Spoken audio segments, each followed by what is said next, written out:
Number 1 will have big applications in rural Canada. All right, go for it. Agricultural drones. They can reveal irrigation problems, pests, disease from above, and their infrared cameras detect problems not obvious to the naked eye.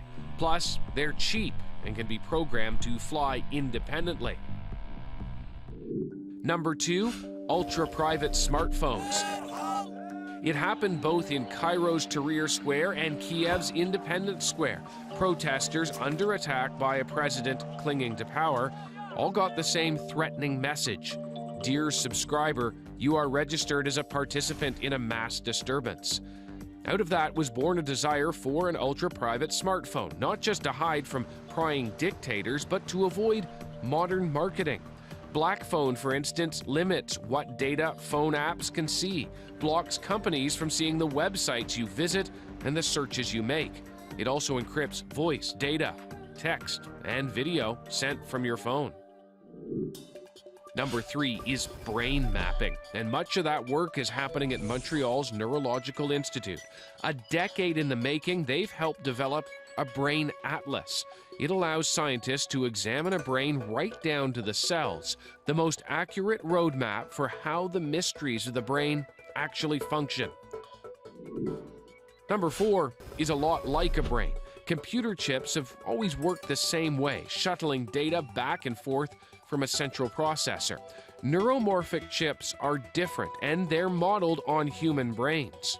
This becomes potentially clinically viable for, say, quadriplegics or people who have lost control over some limb for some reason or another. You can bypass wherever that damage is by taking signals directly from the cortex and then control some kind of robotic limb.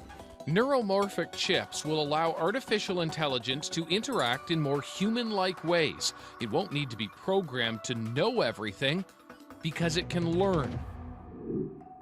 Number 5 involves Mingling and Lingling, the very first primates to have their genetic makeup altered. It's controversial and complicated. Right after an egg is fertilized, scientists break into the DNA, unzip it, and force a mutation. They can recreate human disease like Alzheimer's and Parkinson's in monkeys, believed to be a key step in understanding how to prevent those diseases. 3D printing comes in at number 6, but on a micro scale. Check out this spaceship, only the width of a human hair, each layer printed on individually. Scientists plan to use the technology to create biological tissue, complete with blood vessels. Number 7 is all about work outside the office. Cloud-based shareable storage, including Google Drive, Dropbox, and OneDrive. But mobile collaboration includes phone and tablet apps. Imagine being on the subway. Cell signal intermittent, still typing on a Facebook-style newsfeed, but one designed to help businesses collaborate. When you get out of the subway and back in cell range, all the comments you've made sync with your colleagues. The result of that kind of communication really is to de-emphasize top-down authority in favor of bottom-up creativity. Oculus Rift at number 8 may sound like a transformer, but it's a high-quality, wearable, virtual reality hardware. Oh my god, you really do feel like falling over. Cheap enough for the consumer market, it's used primarily for video games now, but imagine holding business meetings or communicating through this headset. Oh, yeah!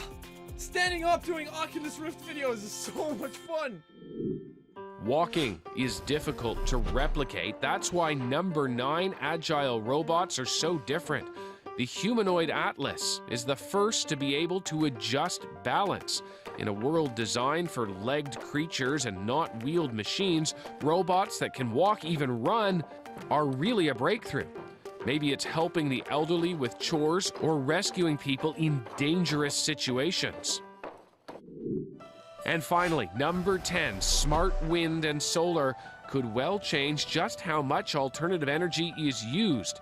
Utilities can't really rely on them right now because weather is intermittent.